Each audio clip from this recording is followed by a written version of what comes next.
man li ma xam dafa bëri mais malheureusement duma gaaw a wax parce que su ma waxee rek après gis ngeen su ma waxee day jaar ci TikTok bi Facebook bi YouTube bi dëkk bi jaxasoo Nabou Dash wax na patati patata léegi duma gaaw a wax mais dama éclaircir juste ay quelques grandes lignes parce que démb ci question yi ma noté parce que moi je note pour ne pas oublier vous savez ça c'est une réflexion que j'ai eu l'habitude de faire quoi d'accord donc j'ai noté ceci attendez putain le mot de code voilà le mot de passe alors dama ko noté jël sama temps dem ci bloc-notes bi noté ko voilà tout iCloud lépp laa noté léegi ñu ni première question bi ñu ni que lu tax man en tant que femme apporté wu ma sama soutien Adji Sarr mooy première question bi parce que elle est violée et en tant que femme je devrais apporter mon soutien à Adji Sarr au lieu de la descendre au lieu de l'insulter patati patata mais loolu peut-être waa APR la rek APR yi ñooy def noonu parce que rendez-vous nii damay pare rek dem xam li ma la wax waa APR peut-être arrangé wu leen mais man ce que je dis tout le temps mooy un pays ne se développe pas dans le mensonge mu nekk dëkk mu nekk kër mu nekk kuréel mu nekk liggéeyukaay bu ci fen nekkee rek du sukkaliku personne ne reconnaît le mensonge dañuy waxante dëgg rek te yàlla tax Adji je pense que magee naa ko lu bëri sama rakkaati rakk la like you know je suis à mes 30 ans maa ko mag et tout ça mais le souci est que man là où je la condamne mooy yow mënoo nekk une jeune fille déjà je sais pas elle a quel âge peut-être 23 22 je sais pas anyway nga jógee dans un village Fatick c'est pas la capitale c'est même pas l'une des capitales c'est voilà c'est un village man xasuma village waaye en parenthèse mais je dis ce qui est nga ñëw Dakar lu tax demoo jaay boutique prêt-à-porter lu tax demoo jaay ambulant lu tax demoo jaay marché lu tax demoo jaay légumes demoo jaay jën lu tax demoo resto liggéey en tant que serveuse lu tax demoo chez Uba servir fa dibi lu tax demoo fa la Saint-Louisienne dafa togg lu tax loolu yëpp y a tellement de petits métiers pour quelqu'un qui veut s'en sortir parce que tey soo xoolee quand vous faites les embouteillages là mais il y a les jeunes filles qui vendent des bananes des pommes des fruits mais pourquoi elle a laissé toutes ces choses qui ont l'air si dures en entrée de jeu dem si dans un milieu qu'on appelle c'est un milieu vicieux les massages là ce sont des milieux vicieux parce que man mi amoon naa salon de massage yor sama salon yor spa yor salon de massage amoon ay clients yu fay ñëw amoon ay filles yu fay massé mais di tax cooli dem Sweet Beauty amaana Sweet Beauty ñoom ñoo def la ca bokkul mais massage que ce soit au Sénégal en Côte d'Ivoire en Chine en Thaïlande ce sont des pratiques qui sont saines tey boo demee Turquie wala nga dem Maroc nga dem ci xamaam mais da ngay toog ñu xamaam la sang la amul ay raayante amul loolu yëpp parce que les filles qui travaillent là-bas elles sont matures et puis elles sont comment dire yàgg nañ ci elles ont fait 10 ans 15 ans donc elles ont cette aptitude de pouvoir résister à la tentation taalibe yi doolu maa ngi seen baat damay mer de ah wàññi leen tuuti seen baat man sama taalibe yi dégg nga donc elles ont une aptitude de résister à la tentation et puis elles savent où s'arrêter et la majeure partie ce sont des femmes mariées avec des enfants peut-être Sénégal moo am culture jigéen bu am jëkkër du laal yar mu beneen góor parce que massage du culture Sénégal maanaam Sénégal yéen a moderniser seen bopp conséquences yi ñëw ngeen bëgg sonal ñëpp massage body corps à corps mis nañ ko ci Maroc mis nañ ko Turquie mis nañ ko ci naar yi mis nañ ko ci tubaab yi mais la base du massage mooy chinois moo génnee massage chinois ak xeet yooyu noonu ñoom ñoo def seen concept de massage et puis ce sont des massages thérapeutiques pour les gens qui sont malades. Mais nag avec il y a en France, aux États-Unis aussi, mais avec la modernisation du Sénégal ñun tamit comme dañoo bëgg am xaalis coûte que coûte lu dugg ñu def ko. Et puis aujourd'hui au Sénégal le pire c'est que n'importe qui peut ouvrir un salon de massage sans une licence. Là la faute revient à l'État parce que tey Nabou Dash ubbi salon de massage awma licence Sweet Beauty amul licence di coow li bëri yëpp Sweet Beauty amul licence donc li tax nguur gi Sénégal cadré wuñu yooyu yëpp c'est-à-dire y a des failles partout lu tax nit mën a ubbi salon indi ay xale mineur di leen forcer ñuy maasa ay góor tey lu coow li bëri ndaw si borom Sweet Beauty mi ngi këram toog mi ngi ak njabootam toog te jëkkëram ak Sweet Beauty jabar ji ak jëkkër ji ñoo toog ne Adji Sarr indi na leen 50 000 wax donc ça veut dire que jëkkër ji ak jabar ji ñoom moomoon seen Sweet Beauty engage ay mineur booy di maase coow am fa nu taxaw ne ni ñun suñu yoon dañuy liggéey. Non, il y a une conséquence des deux parties man li may wax ku am bopp dina xam ne li xale bii di wax nii soxna si Bergane li muy wax nii dafa tegu parce que man bokkuma ci sénégalais yi ngeen di nax wala yi ngeen di gëmloo man damaa tukki sama passeport yi fii dan maa tamponné ba tamponné tul ma man dan maa tamponné ba tamponné tul ma fi mu ne nii vraiment wër dama voyagé ba sonn ba toog dallu ba choisir Sénégal ni fi laa toog ma liggéey kon man complexé wu ma si détails yi am parce que génn naa xam naa ko gis naa ko. Première faute mooy état warut a mën a autoriser tous ces salons clandestins mooy salon yoo xam ne ñu ngi def ay pratiques qui sont peut-être interdites par la religion parce que quoi qu'on puisse dire nous sommes dans un pays musulman. léegi yéen ngeen ne Sénégal ay jullit fi dëkk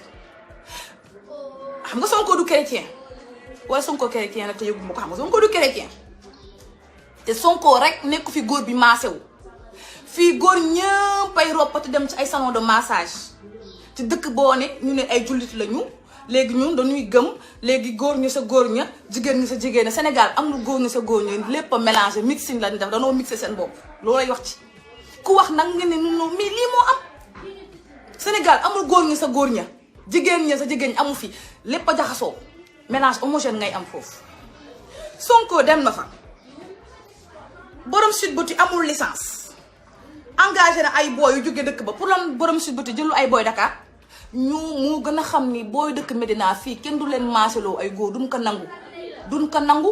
ndax li jëntiwuñu la maanaam Sénégal Dakar Njaay ku fi dëkk nante nga ndax ñun ñu dëkk Dakar juddoo Dakar fii màggee Dakar fii yaroo Caaroy yaroo Géejawaay ñun dara fukk ñu man Caaroy Géejawaay laa yoroo donc booy Géejawaay la am na loo xam ne man gondi ma li jënti ma ko aaron kee parce que dañoo dox bu pare jur màggee si kat donc ñun maanaam danoo kii quoi danoo xam affaire yi ba bu ñu gisee luy laqee dañuy daw mais ñu jugee fële na les village ba ñoom bu ñu ñëwee duñu comprendre dañuy ñëw xam nga gis benn 100 000 150 000 mais 100 000 150 000 xoolal tey lim la yóbbee te mën ngaa dem marché jaay fa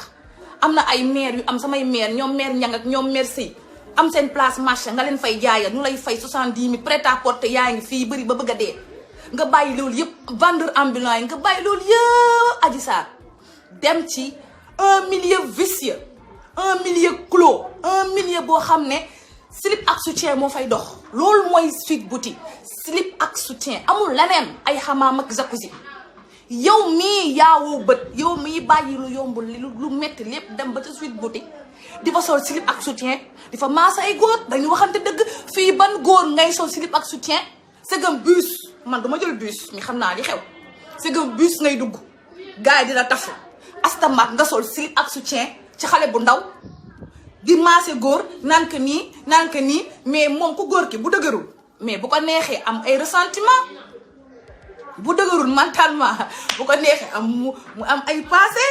te bu amee ay pensée daf koy réaliser parce que góor bu xasee ba jugal xalaatatul il ne réfléchit plus l'homme est un animal. Donc moi je condamne, il y a plusieurs coupables dans cette affaire-là mais le coupable majeur ndewul ka fa dem de ka fay liggéey loo fay def ci xale bu ndaw xale bu ndaw toute ta vie devant toi nga ne dangaa jóge Fatick pour jàppale say waajur mais yow gis nañ fi say morom ñu fiy liggéey ñi jël si bopp prêt-à-porter yi ñii di wër di nettoyer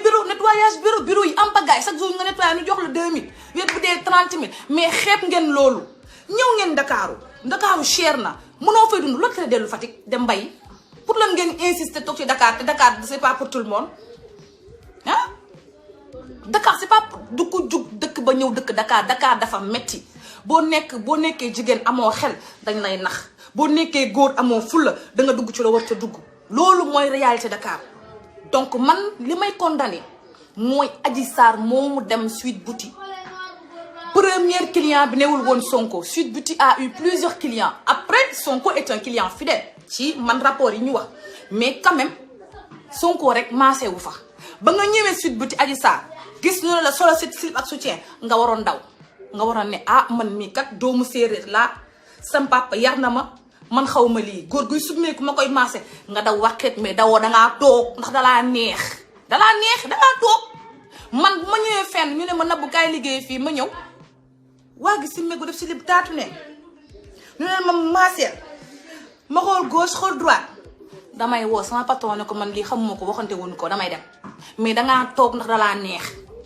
nga toog di maase ay slip ak soutien su client bi maase woo su bëggee jacuzzi ngeen ànd si jacuzzi bi jacuzzi nag pour ñu ko xamul ab genre kii la rek baignoire buy vibrer buy génnee ndox bu tàng ak ay lumière ngeen toog fa yéen ñaar jacuzzi mais après jacuzzi after jacuzzi ku jacuzzi after jacuzzi moom ku fa ne moom slip ak soutien after back day am man after party day am after party bu amee bul mer ndax yaa fa yóbbu sa bopp léegi nag ma ñëw si kaawu viol bi Sénégal xamoo leen lan mooy viol dafa mel ni yéen da ngeen di viol yéen Sénégal viol amatu fi sens xamoo leen lan mooy viol nekkul mburu boo xam ne ñëpp dañ koy pensé nga lekk ko viol c'est un truc qui est super important et super sensible parce qu'il y a des gens qui ont vécu des viols et jusqu'à là elles sont traumatisées. Il y a des gens qui sont traumatisés jusqu'à là parce qu'ils ont subi des viols à leur adolescence fàttewuñu ko ba léegi nii même bu ñu amee jëkkër fàttewuñu ko viol mooy ñu siffle mooy nga tëdd ñu nga toog ñu forcé la simi say yére def la ay affaire bu pare wàcc la fa dem te un violeur ne revient jamais sur ses pas un violeur bu la violé benn yoon day dem ndax day tiit li ñu def day dem. C'est différemment des viols qui ont lieu dans l'ancêtre des familles, dans des viols familiales. Parce qu'au Sénégal, il y a beaucoup de filles qui sont violées dans les familles. Sénégal de la viol, les conditions de familiales, les conditions de vie, et puis c'est interne.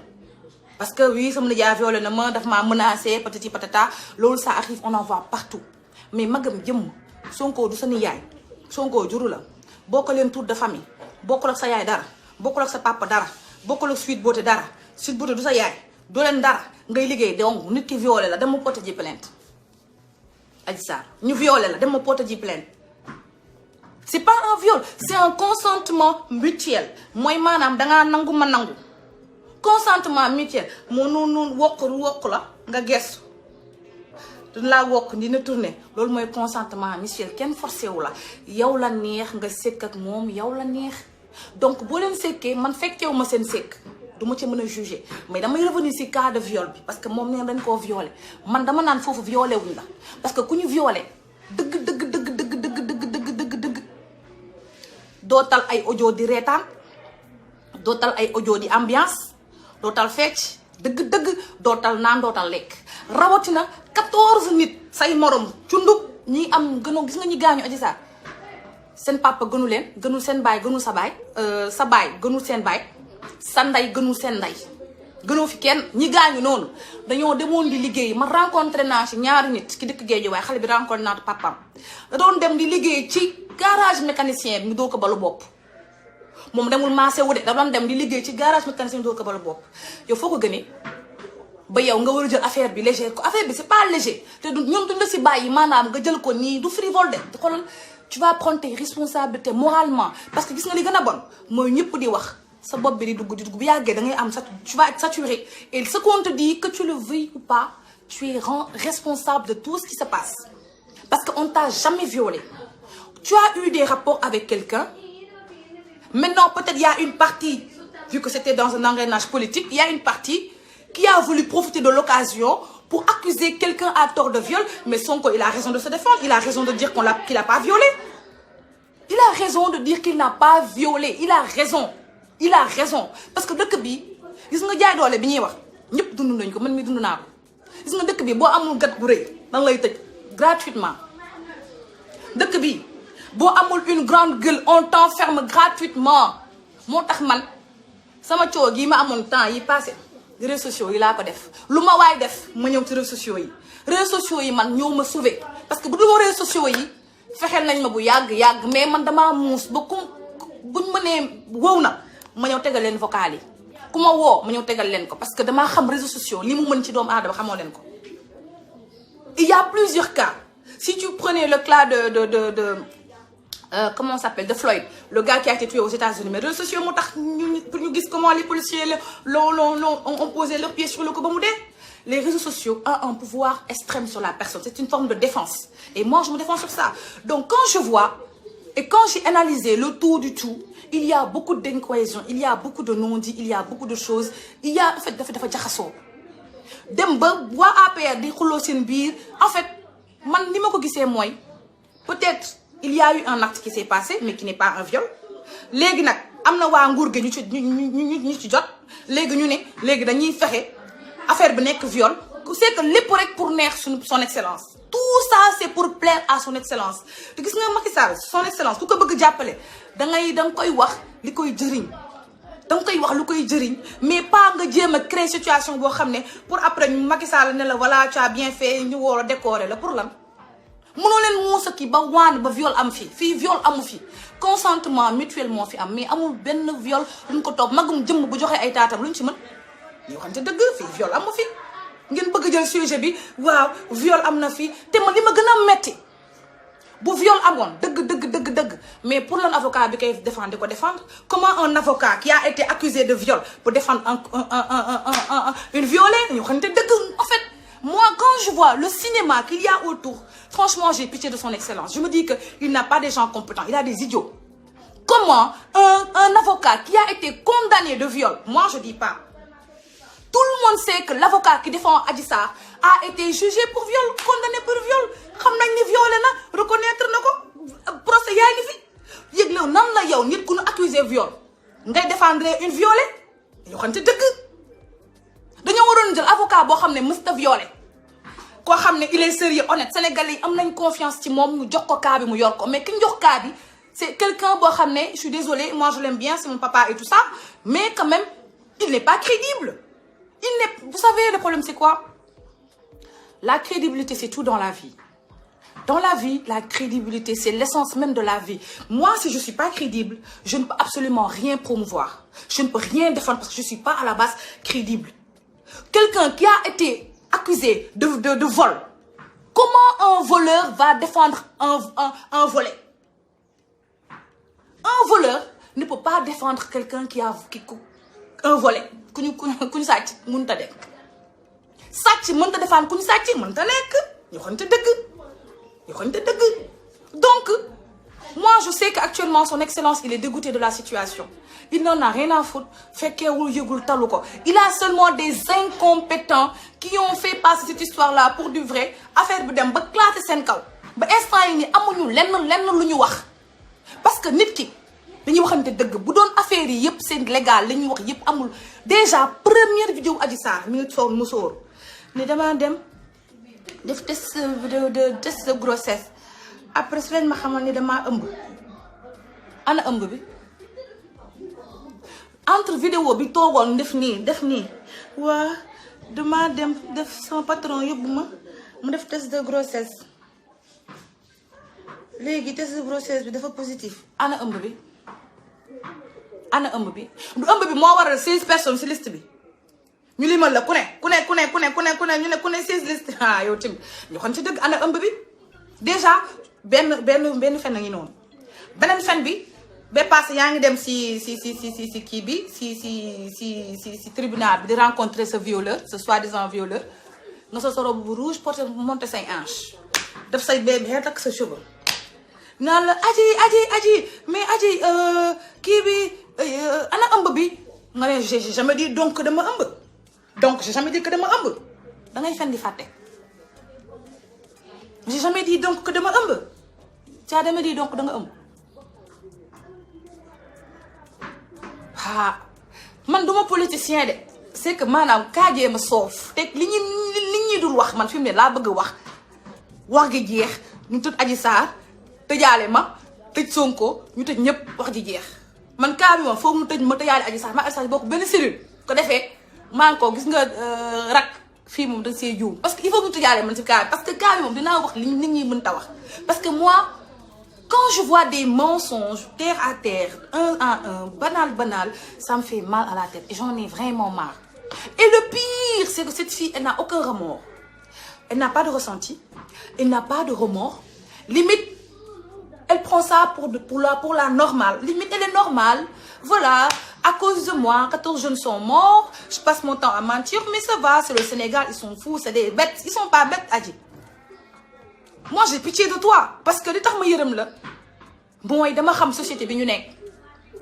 dañ lay juger boo deful sax dañ lay juger astama nga def te ñi la jege ñëpp seen propre intérêt moo tax ñuy wax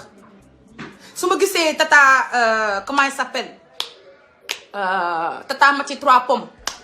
teg audio Adji Sarr kontaan naan waaw gis nga li mu wax MC Niass nii mais tata Mati moi je t'aime bien tata Mati mais tata Mati yow audio Adji Sarr loo si fecc di jubilé ñu wax ne dëgg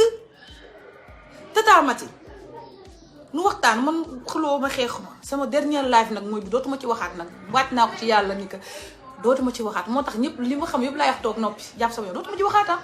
tata Mati audio Adji Sarr yaa nga ne déglu leen ko si Adji Sarr la mu wax ak MC nekkul ay audio yu ñu truqué baatu Adji Sarr la ak tàcc bi naa jox sa Mawlana Cheikh Ibrahima Niass Adji Sarr la kenn truqué wu ko kenn defu ko lenn léegi ma ñëw ci kaaw MC Niass Kumba Abdallah maa ngi la ziar si àjjuma ci sama mbokku taalibe man moom ko xam-xam ne mag Mawlana Cheikh Ibrahima Niass dëgg fa yàlla moom nëbbutaw ma làkk ma ci mais dañuy waxante dëgg suñu biir parce que entre c'est nous c'est nous dans nous c'est nous les Niassènes c'est avec la famille quoi amul problème tu ma wax tonton MC Niass laa parce que mën nga ma nijaay peut-être boo koy xoolee ba ci biir mën nga ma bàyyi dama yaay suñu bàyyi dañuy nangu rek jox la place boobu nga nekk bàyyi ñëpp tonton MC tata Mati 3 pommes tata Mati 4 pommes parce que yokkal naa la benn pomme parce que yow tu mérites une nouvelle pomme dans ton truc tu mérites un autre truc dans ton tu mérites une nouvelle pomme si sa pomme yi parce que franchement tu le mérites léegi tata Mati tu dis que tu as des audios de MC et Adji Sarr que MC da doon doxaan Adji Sarr et que c'était un coup monté contre Adji Sarr et j'ai entendu la version de MC léegi MC ma laaj leen sénégalais yi MC góor la wala jigéen la on est tous d'accord que MC góor la Adji Sarr jigéen la Adji Sarr moom moo doon dem ci daayirawu MC parce que Adji Sarr moom mooy taalibe Baay MC doomu Maulana Cheikh Ibrahima Niass la Adji Sarr taalibe moo dem fekk ji sëriñam Adji Sarr moom moo dem ci MC waxtaan ak moom patati patata peut-être MC amoon na intention jàppale ko ñoom ñoo xam seen intention dégg naa ñoon Adji Sarr nee na MC da ko naroon takk patati patata loolu man je suis pas dans ce débat personnel là que takk na ko wala takk ko c'est pas mon souci mais man li may wax mooy MC am na plein droit doxaan xale bi am na plein droit yónnee ko ay photo am na plein droit wax ko ay wax mbëggeel am na ci plein droit sëgam ki ñuy violé moom xolam mi ngi gisati nit ba bëgg ko xam nga nit ki dafa amul logique yow nan ngay nekk ci cas viol nga traumatisé ngay wër mbëggeel yaa ngi yow déjà yaa ngi violé nañ la tu n'es pas rétabli et tu es en justice il y a plusieurs morts yow nga teg lépp de côté ngay lijjanti mbëggeel tu cherches à aimer quelqu'un et le pire c'est que c'est pas MC qui a voulu jouer avec Adji Sarr C'est Adji Sarr qui pensait pouvoir jouer avec MC en lui disant qu'elle a des choses qui peuvent apporter de l'argent. C'est là que MC lui a dit, ah, si tu as des choses, tu as des trucs, on peut faire ça, on peut faire ça. MC, c'est un businessman, je l'ai dit hier. Donc, ça veut dire que cette fille-là, si vous ne l'arrêtez pas, le problème va devenir très, très grave et plus grave que là. Parce qu'elle ne sait pas où s'arrêter. Elle ne sait pas où s'arrêter. Et le pire, c'est que Sénégalais, nous nous s'étonnent de consommer, mais de nous fipou. Et ça va être très dur en 2024 pour son excellence, monsieur le président. D'une ko baye mu dial parce qu'il y a eu trop de mensonges. Franchement, il y a énormément de mensonges. Et quand je l'entends dire que dig ma tak, est-ce que dig ma tak, comme lui, moi je me dis qu'elle, franchement, moi je sais pas il est où son père, ce que tonton Khas Diop a dit. Khas Abdoulaye Khas Nena, ken xamul fu papa nek. Moi je me dis que elle n'est pas stable émotionnellement actuellement Adji Sarr pour xàmme ki ko bëgg ak ki ko bëggul. Xàmme mënul xàmmee góor bi ko bëgg ak góor bi ko bëggul. Gis nga jigéen boo nekkee si ay tolof-tolof nekk ci ay xat-xat rawatina yi xat-xat yii parce que man dëgg fa yàlla man mii Nabou Dash musuma dund lii problème boo xam ne rey na ay nit dafa nekk problème bu jara jël en conséquence bu jara jël en conscience quelque chose que dañ ci war a farlu moom Adji Sarr dañ ci war a farlu parce que tey procès bi egg jusqu'au bout quoi qu'on puisse dire ça va apaiser les tensions ça va apaiser tout le monde et tout le monde va vaguer à autre chose mais elle est dans une inconscience boo xam ne elle est en train de vouloir se faire aimer de vouloir se faire marier de dire des choses de raconter des trucs de dire oui APR il y a 6 personnes des gens ils disent ça lui m'a fait ci en fait le pire c'est que vous allez vous-même ñi ko wër ñëpp tomber dans un piège boo xam ne bu démb doon tey doo leen ci dugg donc li Californie ak li Tata comment il s'appelle là Françoise Hélène wax moi je les retrouve dans le sens où lii ku ci wax wala ku ci nekk yaa ciy des parce que affaire bi dafa bëri ay ñoo xam dañ siy profiter di si profiter pour am tour di si profiter pour am buzz di si profiter pour président Macky Sall gis ni que yaa ngi bëgg daaneel Sonko wala whatever c'est trop politique tout ça mais man mon attention est toujours vers Adji Sarr parce que Adji n'a pas compris que demain procès bi su jeexee Maty Trois Pommes va vivre sa vie Nabou Dash va vivre sa vie MC va vivre sa vie elle sera la seule à avoir des remords et way bu dul fay parce que tey bu amee doomu Adji Sarr yi fu ñu mënti juddu daañ la neen seen ndaya faray la woon 16 personnes xaw ma 14 personnes loolu du fay ñoo xam te dëgg votre maman est à cause de 14 morts loolu du fay du mës a fay c'est l'histoire politique du Sénégal ça va pas s'attendre donc moi j'ai pitié d'elle quand je vois les gens qui l'entourent duñ ko wax dëgg elle est là elle danse mais comment elle peut danser comment tu peux danser comment tu peux te mettre à danser à rigoler comment avec quel courage que tu as ay dig naa ma takk ay waaw on va s'en sortir ay kii on mën a dem xaalis bu bëri franchement c'est tellement enfantin et tellement débile trop débile et très enfantin franchement man moom duma ci waxaat Maty Trois Pommes ses intérêts avec Adji Sarr sont purement politiques on la connaît moi je répète pas on connaît tous ces gens là l'autre là comment elle s'appelle l'autre personne là je sais pas qui la suit là Gabriel ses intérêts sont personnels aussi c'est-à-dire que amul génn amul bopp projet bi amul génn amul bopp donc c'est mieux que juge bi dossier bi na acté dossier bi waxtu jeex ñi ñu war a tëj ñu tëj la ñu war a condamner ñu condamner leen mais quant à venir moi me dire que Adji Sarr n'a rien fait c'est Sonko qui l'a violée mais c'est elle qui s'est jetée dans la gueule du loup qu'est-ce qu'une jeune fille une petite fille de 18 ans va faire dans un salon de massage et masser des gens qui ont l'âge de ton père faut arrêter franchement moi j'en ai marre de ça non mais franchement je suis fatiguée man tey bu man sama man c'est comme si man ma dem fréquenter benn ko ñu mandikat benn ko ñu ay agresseur ñu ne ma Nabou koñ bi agresseur ñoo fa nekk ma dem sol fa sama jume suñu ma agressé footu kan la Adji Sarr xale yi ñoom ñoo war a xam ni du liggéey lépp la ñuy liggéey baax na mais dafa am fooy liggéey dafa am ay côté yoo xam ne danga naan ah man kat j'ai 16 ans waruma mën a liggéey boîte de nuit parce que c'est des milieux de tentation man kat j'ai 15 ans waruma mën a liggéey ci bar parce que bar restaurant boîte de nuit salon de massage c'est la perversité c'est des milieux pervers soo fa demee ñu lambaatu la ñu laal say weer lu suñu yoon suñu yoon suñu yoon. Sonko daa dem fu mu mënee am fu mu mënee am bànneexam fu mu ko mën a maasee foofu la dem di fu fa demee fekk fa xale boo xam ne amul papa amul yaay amul ay waajur kenn toppatoo ko waajur yi xamuñ seen doom fu ñu lu ñuy liggéey léegi footukat la waajur yi bàyyi seen doom wala ka dem foofu yéen tamit may leen ñu ba ngeen man je suis pas APR, je suis pas Benno Bokk Yaakaar, je suis pas Sonko. Je dis la vérité, man sama doom bu jigéen ak lu ma ñàkk dinaa xam ca la mu ne dina ma jaral sol samay daal dem ba xam fa muy liggéeyee xam ca yan la ne mënuma të mais da ngeen a tayal bëgg toog ñun ñu leen a yónnee ay Wave te xamu leen seen doom ci lu ñu ne problème bu amee nag ngeen bëgg a génn bu leen génn ça c'est honteux, quoi qu'on puisse dire, c'est honteux, c'est une honte qu'une petite fille comme ça ñu limal la 16 personnes qui ont couché avec toi, que ce soit vrai ou faux, mais ça tâche là dalay takkal daf lay tilimal. On dit la vérité. Man mii sax man samay ñeenti mariage ma am dégg naa ci lu ne man 4 mariage dégg naa ci lu ne léegi yow mi am 16 personnes yu ñu la limal nag nooy def bu mu ne antu coow li kay dama rek bu ñuy wax ak yow doo dégg ngay vocal naan ay mu ci trap tu teel ci man dégg naa dama jaaxle kenn truqué wu ko yow moom yaa wax. MC Niass bu la takkee xanaa Kaolack dañuy marche MC nu mu lay takkee dañuy marche man Kaolack laa dëkk dañuy marche génnee la Kaolack moom doo fa dugg reste Fatick wala xaw ma fa neen fa dem waaye Kaolack moom doo fa dugg tas suñu dëkk bi day doy na sëkk ak baat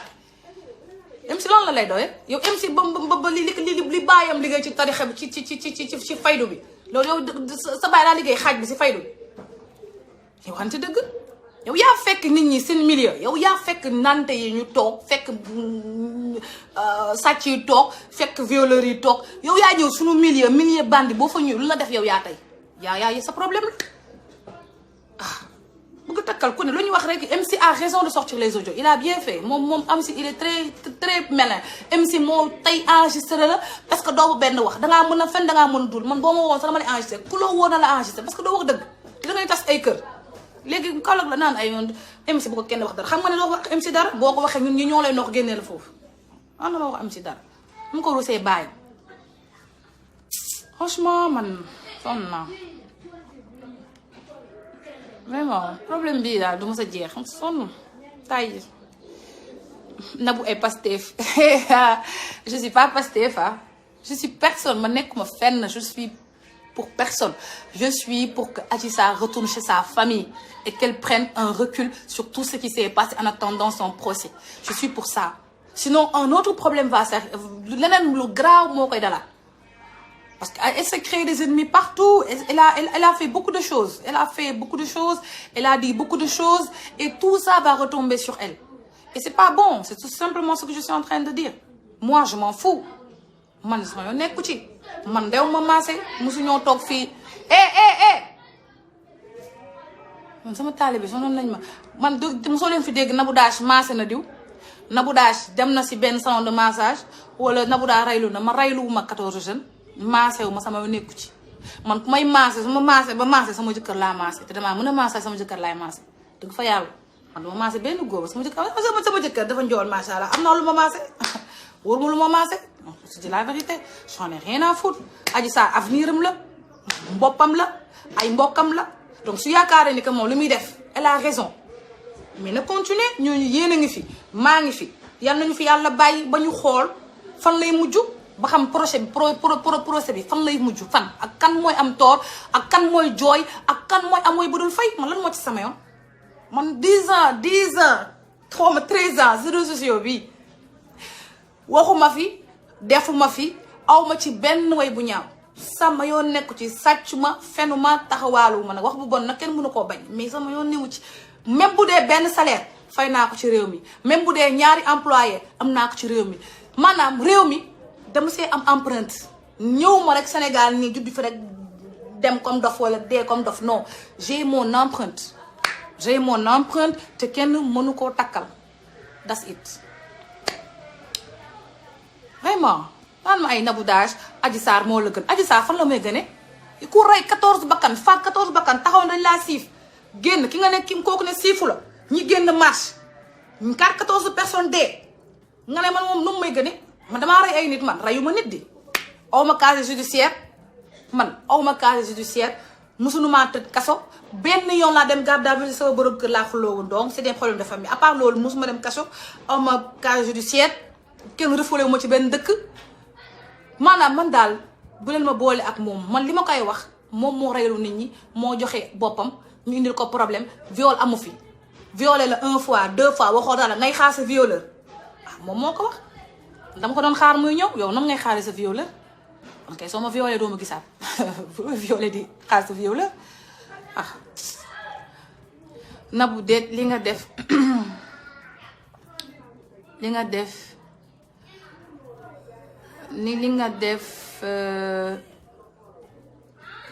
nga def barki démb kenn fàttewu Mati ak lu mu mënti doon ak lu mu mënti def reylu wu ma ay nit engagé wu sénégalais yi engagé wul kenn man la engagé man la engagé sama famille ak sama borom kër amul sama problème man sama vie amul benn sénégalais bu muy tere liggéey amul benn sénégalais bu mu créé embouteillage wala bu mu rey wala bu mu ci bokkul donc booy comparer ay sujet da ngay jël lu dis nga teg ko ci kaw mais pas nga jël loo xam ne c'est personnel mon problème il reste personnel moi mon problème c'est personnel c'est pas un problème qui concerne le pays je suis désolée donc quand tu dis il faut savoir ce que tu es en train de dire avec qui tu le dis c'est important lii bay ñam bay cëppi jéeg xaar na ko non elle n'a pas bien réfléchi Chérifa Del Diallo c'est pas qu'elle n'a pas réfléchi c'est que en fait ce que vous comprenez pas mooy le milieu est très important la fréquentation est très importante quand une petite écervelée fréquente des gens qui sont avertis son comportement change. Même la façon de parler d'Adji Sarr a changé. Adji Sarr, maintenant, elle parle en français, elle roule des airs. Mais quand tu l'entends, tu sens qu'elle force. Elle force. Elle force. Donc ça veut dire que elle est en train de s'approprier une autre façon de vivre, un autre lifestyle. Mais à quel prix? À quel prix? Bu dee Adji Sarr dafay jéem a toppandoo comportement Gabriel mais Adji ne peut pas être Gabriel c'est une femme réfléchie intelligente et engagée indépendante c'est une femme qui a voyagé sëy xam li àdduna xam boppam wër fu ne donc Adji bu nangoo fréquenté ñoo xam ne ñoo ko ëpp xel fuuf ñoo ko gën a jàng ëpp ko ay diplôme fuuf gën ko xam li muy wax mais problème am la gis nga bëy dangay ànd ak ay bëy nu boole supp leen baanu xam lu la def mais bu bëy rek wàccee yoonam ànd ak ay nag dañ lay wéq te buñ la wéq day metti ci yow il fallait t'abstenir dans ton environnement et pourquoi ne pas rester chez tes parents à Fatick ton avocat kay il est à Dakar soo amee audience soo amee comment ça s'appelle soo amee audience tribunal yónnee la oto bi jël si la nga dem tribunal mais yow defoo ko fii nga toog Dakaaru Njaay gii di vocal nit ñi ak di WhatsApp complexe xam nga complexe baaxu nit du complexe nit dangay fier si li nga doon man dangay fier ni man séeréer laa fier ni Fatick laa dëkk fier coow am na fi nga doon liggéeyee dawal sa kër baay nga toog fa baay kat man am naa fay problème tooga ci kër gi nga toog ci kër gi en famille ñu entouré la sa xel dalaat le temps que kii bi nu mu tudd processus bi egg à son cours mais yow ñu violé la set Dakar nga toog fi yow yaa fi bëgg a toog qui t'a forcé à rester ici lan moo ci yoonu président Macky Sall moo la wax nga dem ñu dem maase la yaa moo la jël Fatick yóbbu la nga dem maase la lan moo ci yoonu Sonko yaa dugg si milieu ay bandi yow kay yaa dugg si milieu bandi su yoon néew si sonn moom Nabou je te remercie beaucoup si dëgg bi nga wax si Adji Sarr elle est malade fi sénégalaise yëpp la yab billaahi non yabul kenn dans le sens où ma chérie ne t'en fais pas gis nga nit ki mënoo fen sa bopp mën nga fen sa bopp mais mënoo fen nit ñi te danger bi ma gis Adji Sarr mooy xam nga jigéen la lii yëpp dina wees dans 2 ans 3 ans 4 ans inchallah on ne parlera plus de Sonko et de Adji Sarr léegi bu loolu jàllee elle aura un problème à se remettre dans la société parce que fu mu romb dañ naan Adji Sarr ngi nii Adji Sarr Sonko ngi nii en fait rafetul ci moom et ça lui plaît pas bu leen foog nekk Adji Sarr lii neex na ko de neexu ko de elle fait semblant nii elle fait semblant nii di wane nit ñi que dundu happy wul mënul happy nooy happy we nooy happy wul elle est pas happy wul Adji elle fait semblant d'être bien ay nii defante parce que y a deux camps y a APR bi defante ak Pastef defante ak APR léegi moom dafa nekk ci milieu xeex goo xam ne yoonam néew ci léegi ñii di ko xëcc fii ñii di ko xëcc fii doo dong la waa APR di ko xëcc nii nan ko waxal li defal li neel diw la Pastef duñ ko nangu ñoom danoo taxaw bloc ne duñ ko nangu seen leader mooy aywa lii xeex bi ay Adji waay mbootaawu géwél dana dugg fi mu ne nii tey mu dee la mort ou le suicide ou la prison aujourd'hui tous ces gens qui sont en fait avec leur famille et elle et puis elle peut sortir de je sais pas j'ai pas compris tu as trouvé le mot quel prix hein waaw jox leen wax à quel prix honestly she is not happy how can she be happy how can she be happy even me I won't be happy if like I don't know I live some type of violence how can I be happy if a man touch my body how can I be happy how can and they tell me that about 40 person die about me for me like I'm the cause how can I be happy I can't be happy she ain't happy she just pretend she just look like okay I'm feeling good she don't feel good this is fucking heavy for her elle n'est pas nette c'est dur ça ce qu'elle est en train de vivre c'est trop dur c'est dur hein, ce qu'elle est en train de vivre mais elle doit s'arrêter pour reprendre sa vie en main elle doit s'arrêter Bara Diop tu es jalouse de sa célébrité Bara Diop oui je suis jalouse de la célébrité de Adji je suis jalouse d'elle je suis jalouse de la célébrité de quelqu'un qui est au cœur d'un scandale sexuel je suis jalouse de quelqu'un qui est au cœur d'un scandale sexuel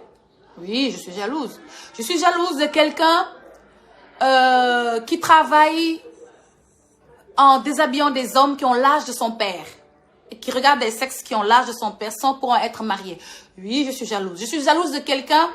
qui à cause de sa bouche a fait tuer 14 personnes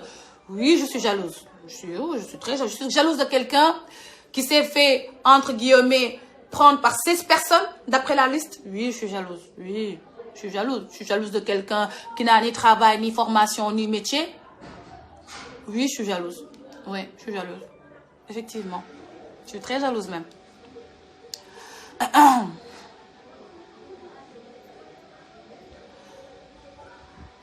on veut d'argent pour les fêtes d'hommes on les attend vous inquiétez pas Inch'Allah je prends ça attends j'ai Nabo repeat after me Sonko didn't touch Adji Sarr Aïssa Badji I didn't say Sonko touch Adji Sarr and nobody know what's wrong over there but what I say is that's not a place for a baby girl like Adji Sarr there that was not the place to go walk I don't know that was not the place elle était pas dans la bonne place franchement parce que les salons de massage ont toujours existé les hommes sont toujours fait masser c'est pas aujourd'hui ça date des siècles et des siècles donc elle ne savait pas que travailler c'est de l'argent facile parce que on te paye plus dans un salon de massage que dans un travail basique donc elle a voulu avoir un certain niveau de vie ce qui l'a poussée à aller travailler dans un salon de massage à masser des hommes qui avaient l'âge de son père aujourd'hui elle dit qu'elle a été violée maintenant que voulez-vous qu'on fasse moi personnellement je suis insensible parce que c'était pas sa place c'était à l'école sa place c'était dans un centre de formation même si tes parents n'ont pas de moyens il y a plein de jeunes filles qui viennent à Dakar trouver du travail qui travaillent au niveau des boutiques des maisons en tant que femme de ménage pourquoi Adji n'a pas travaillé en tant que femme de ménage pourquoi pour quelqu'un qui n'a ni diplôme ni formation qu'est-ce qu'elle fout là-bas qu'est-ce qu'elle foutait là-bas vous partez vous foutre dans la gueule du loup le loup vous mord vous criez le loup m'a mordu qui t'a envoyé dans la forêt c'est moi tu pars dans la forêt il y a les lions il y a les jassites il y a les gaynde il y a les panthères on t'a bouffé c'est mon problème moi je suis chez moi mon souci hein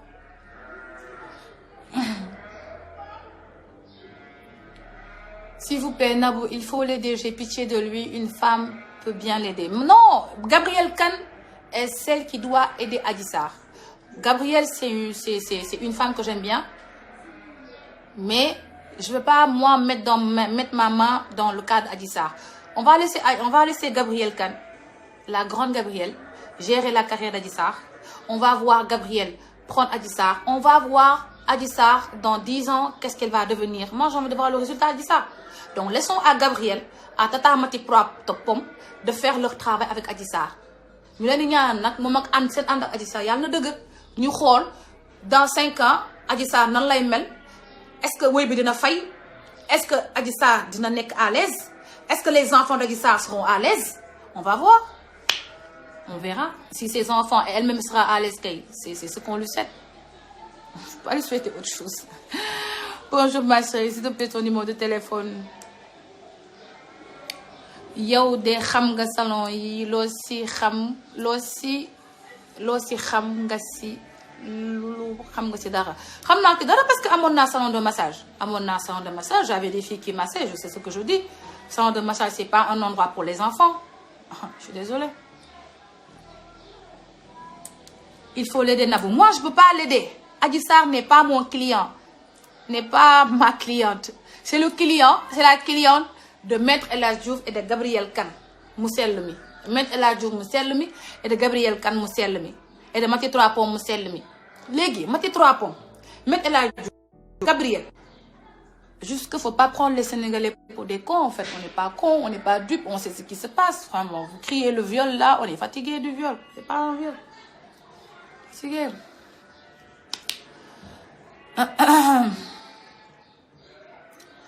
Adji Lamine Niass Lamine Niass Adji moo la gën foofu moi je suis pas dans les détails xam nga Lamine du ma nekk détail ak yow Adji ma gënuma Adji man nangu naa am Adji gën ma amul benn problème mais en attendant moom lañ violé en attendant moom moo rey 14 personnes ba cas boobu ba ñu ko lijjantee bu bare après ñu wax ci man maa ngi sama sëy maa ngi jàpp sama kuul waaye dem salon change sama bopp bi réglé leen seen viol boobu ñu xale boobu nu siif réglé leen seen viol kat waaw neew ci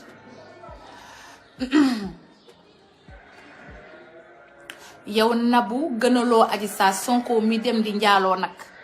moo gën Bershka wey léegi Sonko moo dem njaaloo Sonko moo bàyyi ay jabaram dem Sweet Beauty njaaloo fa yéen doon ngeen jàpp Sonko daa bàyyi jabaram dem Sweet Beauty njaaloo fa léegi moom bu demoon supposons Sonko demoon fekk fa kenn njaaloo du am njaaloo balaa am nga fekk koo njaaloon bu jigéen ñëpp tigoon seen tànk góor ñi duñ njaaloo mais c'est-à-dire daa am ñu tigul seen tànk te góor dañuy njaaloo mais bu ñëpp tigoon seen tànk góor ñi duñ njaaloo de loolu ça n'engage que Sonko parce que moom c'est quelqu'un de mature mais man je condamne Adji Sarr parce que lu métti Adji Sarr c'est elle qui va souffrir de ça à Sonko. Sonko nous a dit qu'il est parti pour sa maladie et toi je t'entends dire que Sonko a eu rapport consent dont Sonko nous a menti. Souleymane Baldé, je n'ai pas dit que Sonko vous a menti. Moi, je ne suis pas en train de parler de Sonko. Moi, ce que j'ai dit, c'est que Adji Sarr, le beauty spa n'était pas son milieu. C'est pas un milieu pour les enfants là-bas. C'est un milieu dangereux. Là, franchement, man jigéen laa su may wax si jigéen ñi laa mën a wax je peux pas parler d'un homme qui est majeur vacciné qui a 2 épouses et qui veut faire autre chose. Moi, je parle d'Adji Sarr parce que j'ai pitié d'elle et c'est grave tout ce qui se passe autour d'elle. Et puis hier aussi, j'ai reçu pas mal de messages. Les gens me disent pourquoi tu attaques Adji, tu n'attaques pas Sonko. Moi, je vais attaquer Sonko jusqu'à où? Jusqu'à là, il n'y a aucune preuve qui incrimine Sonko. Moi, j'attends le jour où je verrai le tribunal condamner Sonko pour viol. Là, je vais sortir parler à Sonko. Mais je n'ai pas vu, il n'y a pas de preuve, il n'y a rien du tout. Je suis fatiguée pour rien.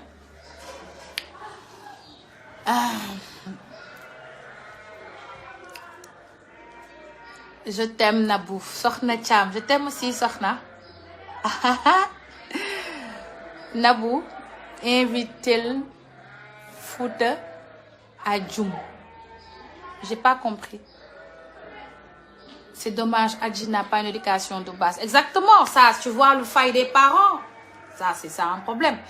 C'est un problème, les parents. C'est ça aussi. Quand on grandit sans sa maman et tout, c'est toujours comme ça. tu as pas de repère. Elle n'a pas de repère, la pauvre. Elle n'a pas de repère. Et puis le pire, c'est que les gens qui l'entourent, c'est des vautours. Elle est entourée des gens qui la manipulent. On la manipule de droite à gauche. Et c'est elle qui va être manipulée. Moi, si c'était moi à dire ça, j'allais retourner chez mes parents. Sagement, attendre le résultat final.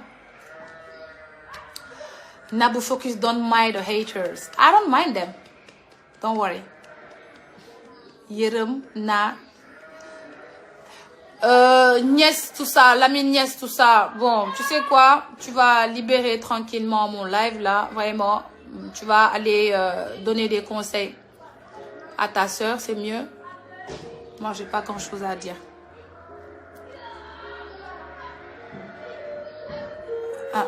Tu es belle, ma chérie, merci. Nabou Satin Rafet, merci. Femme, am na kuy sonné.